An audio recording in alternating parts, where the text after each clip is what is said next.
चलिए एक अनुमान लगाइए कि साल 2019 के लोकसभा चुनाव में कितना पैसा खर्च हुआ होगा। क्या कहता है आपका अनुमान?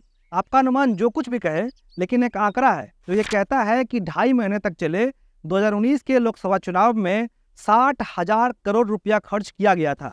और ये अब तक का, देश तो छोड़िए, दुनिया का सबसे महंगा चुनाव था। और इस चुनाव में हर एक वोट पर लगभग 700 रुपया खर्च किया गया था, जबकि महज 5 साल पहले 2014 में जो लोकसभा का चुनाव हुआ था उसमें 30,000 करोड़ रुपया खर्च किया गया था। और ये भी एक बहुत बड़ी रकम है। अब ये आंकड़ा जो हम आपको बता रहे हैं ये कहीं हवा से उड़कर नहीं आया है। ये आंकड़ा देश के पूर्व चुनाव आयुक्त SY कुरैशी की मौजूदगी में एक प्राइवेट थिंक टैंक संगठन सेंटर फॉर मीडिया स्टडीज ने दिल्ली में जारी किया था। एक बात और आपको पता होना चाहिए, और वो ये कि एक तरफ जहां चुनाव में 60,000 करोड़ रुपया खर्च कर दिया गया, उस चुनाव के लिए चुनाव आयोग ने खर्च की जो सीमा तय की थी वो थी 10 से 12,000 करोड़ रुपये। लेकिन इतना पैसा आया कहां से? हो सकता है आप लोग भी ये सोचते होंगे। अब जो पार्टी सत्ता में है उसका तो थोड़ा बहुत समझ में आता है, लेकिन जो पार्टी विपक्ष में है उसके पास इतना पैसा कहां से आया? तो मेरी आज की ये वीडियो आपके इसी उलझन को दूर करने के लिए है। तो आराम से बैठिए और इस वीडियो को पूरा देखिए। परिचय के लिए, मेरा नाम अमन शर्मा है। चुनाव लड़ने के लिए राजनीतिक पार्टियां चंदा लेती हैं, लेकिन चंदा लेने के प्रक्रिया में कौन सी प्रक्रिया कानूनी है और कौन सी गैर कानूनी है, और किस प्रकार से गैर कानूनी प्रक्रिया को कानूनी बताकर राजनीतिक पार्टियां चंदा लेने में हेरफेर करती है, ये सब हम आपको आज के इस वीडियो में बताएंगे। सरकारों ने अपने हिसाब से जिस सिस्टम को चंदा लेने के लिए तैयार किया है, इस सिस्टम में सरकार किस प्रकार डंके की चोट पर धांधली करती है, ये जानना आपके लिए जरूरी है, क्योंकि ये सारा पैसा आपका है। पहले चंदा लेने का नियम अलग था, लेकिन साल 2018 के बाद चंदा लेने के नियमों में बदलाव कर दिया गया और एक ऐसा सिस्टम तैयार किया गया जिसकी मदद से राजनीतिक पार्टी नए तरीके से चंदा ले सकती थी। इसलिए इस पूरे विश्लेषण को हम 2 भागों में बांटकर समझ सकते हैं। पहले ये कि साल 2018 से पहले चंदा लेने का क्या नियम था, और दूसरा ये कि उसके बाद यानी कि 2018 के बाद जो नया नियम आया वो कौन सा नया नियम बना। सबसे पहले तो आपको ये पता होना चाहिए कि हर राजनीतिक पार्टी चंदा नहीं ले सकती। चंदा लेने के लिए राजनीतिक पार्टियों को कुछ मानकों पर खरा उतरना पड़ता है। जैसे अगर कोई पार्टी 29A के तहत इलेक्शन कमीशन में रजिस्टर्ड है और पिछले सबसे नजदीकी चुनाव में उस राजनीतिक पार्टी को कम से कम 1% वोट मिला हो, तो वैसी पार्टियां ही चुनाव लड़ने के लिए पब्लिक से चंदा मांग सकती है। 18 से पहले जो नियम था उसके मुताबिक चंदा लेने में कोई पारदर्शिता नहीं थी। सिर्फ एक नियम था कि कोई भी पार्टी अगर किसी व्यक्ति से 20,000 या फिर उससे ऊपर का चंदा लेती है तो उस पार्टी को उस व्यक्ति का रिकॉर्ड रखना पड़ेगा, और अगर कोई रिकॉर्ड मांगता है तो पार्टी को यह रिकॉर्ड सार्वजनिक भी करना पड़ता था। इस नियम के मुताबिक 20,000 रुपये से कम चंदा लेने वाले लोगों का कोई डिटेल पार्टी अपने पास रखने के लिए बाध्य नहीं थी, और अगर वह जानकारी रखती भी होगी तो उसे आपको बताने के लिए वो बाध्य नहीं थी। अब इसमें धांधली कैसे होती थी, इस बात को समझिए।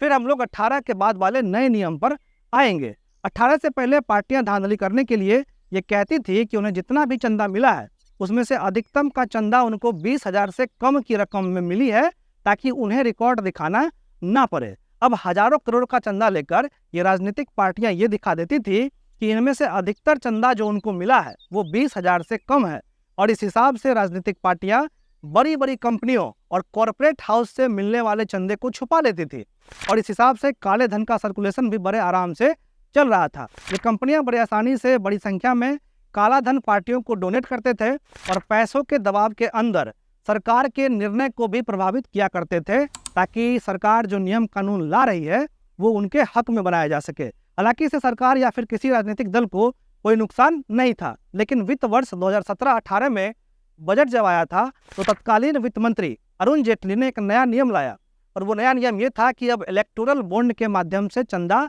लिया जाएगा। अब इलेक्टोरल बॉन्ड क्या है और इसके मदद से कोई पार्टी चंदा कैसे लेती है, इसको समझिए।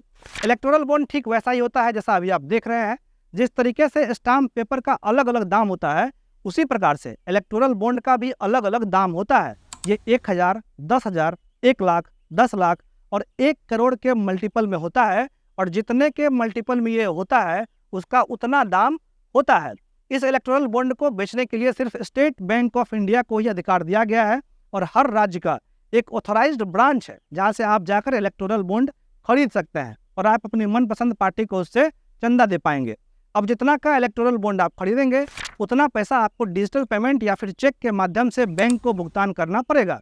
इसके साथ ही इलेक्टोरल बॉन्ड खरीदने के लिए आपको एक KYC फॉर्म भी जमा करना पड़ेगा, जिसमें आप अपना पहचान बताएंगे। उस इलेक्टोरल बॉन्ड में ये लिखा होता है कि आप किस राजनीतिक पार्टी को ये डोनेशन दे रहे हैं, और बॉन्ड भरकर देने के बाद इसका इस्तेमाल राजनीतिक पार्टियां करती है और अपने स्टेट बैंक के ब्रांच में उस बॉन्ड का पैसा ट्रांसफर करवा लेती है।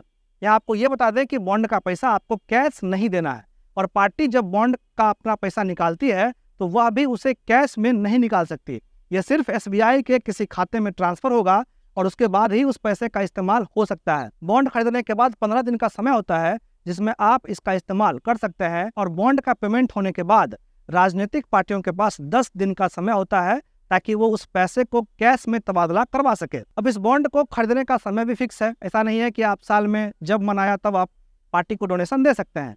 एक साल में आप 4 बार ही राजनीतिक पार्टियों को चंदा दे सकते हैं, और उसके लिए जो आप इलेक्टोरल बॉन्ड खरीदते हैं वो एक साल में मात्र 4 बार ही खरीद सकते हैं, और ये हर 3 महीने पर होता है। और जिस महीने ये बॉन्ड खरीदने के लिए उपलब्ध होता है उस महीने के शुरुआत के 10 दिन ही आप उसको खरीद सकते हैं। यानी कि अगर जनवरी में शुरू हुआ है तो जनवरी का 10 दिन, फिर अप्रैल का 10 दिन, जुलाई का 10 दिन, और ऐसे ही अक्टूबर का 10 दिन। लेकिन अगर चुनाव आसपास है तो हो सकता है कि सरकार इसका समय बढ़ा सकती है। अब खास बात यहाँ पर यह है कि बॉन्ड पर किसी भी इंसान का नाम नहीं होता है सिवाय उस पार्टी का जिसको ये दान दिया जा रहा है। जिसने दान दिया है उसका नाम सिर्फ KYC फॉर्म पर लिखा होता है और बैंक के पास जमा होता है। यानी कि बैंक के अलावा किसी को भी ये मालूम नहीं होता है कि किसने ये दान दिया है, और इस रिकॉर्ड को इतना गोपनीय रखा गया है कि ये RTI से भी बाहर है। यानी कि आप RTI की मदद से भी ये पता नहीं कर पाएंगे कि किस पार्टी को कितना चंदा मिला है और ये चंदा किन लोगों ने दिया है। और यहीं से शुरू होता है खेला। RTI से बाहर होने के बाद सबसे पहले तो बात यह है कि ये भारतीय नागरिक के फंडामेंटल राइट का उल्लंघन है। उसके बाद ये कि साल 2018 से पहले जो किसी पर्दे के पीछे छिपकर चंदा लेने की जो परंपरा चली आ रही थी उसको अब कानूनी करके चंदा लिया जा रहा है। इसके बाद यह कि इलेक्टोरल बॉन्ड के माध्यम से जो भी चंदा दिया जाता है वो किसी भी प्रकार के टैक्स से मुक्त होता है। इस नियम को ये कहकर लागू किया गया था कि इससे चंदा लेने का जो सिस्टम है वो ट्रांसपेरेंट होगा। लेकिन अब खेल ऐसे होता है कि इलेक्टोरल बॉन्ड के माध्यम से कोई फर्जी कंपनी भी अपना पैसा दान कर सकती है, जिसे गोपनीयता की वजह से उजागर नहीं किया जा सकता है।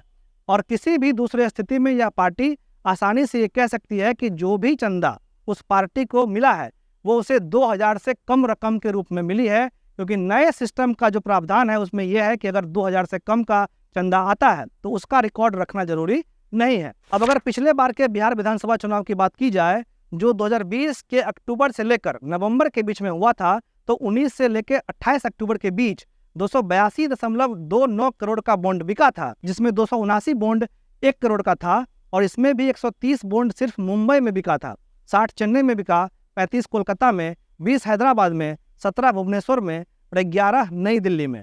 32 बॉन्ड 10 लाख वाला बिका, जिसमें 10 कोलकाता में, 9 दिल्ली में, 8 पटना में और 5 गांधीनगर यानी कि गुजरात में बिका। 9 बॉन्ड 1 लाख रुपया वाला बिका और 1 बॉन्ड 1000 रुपया का बिका था।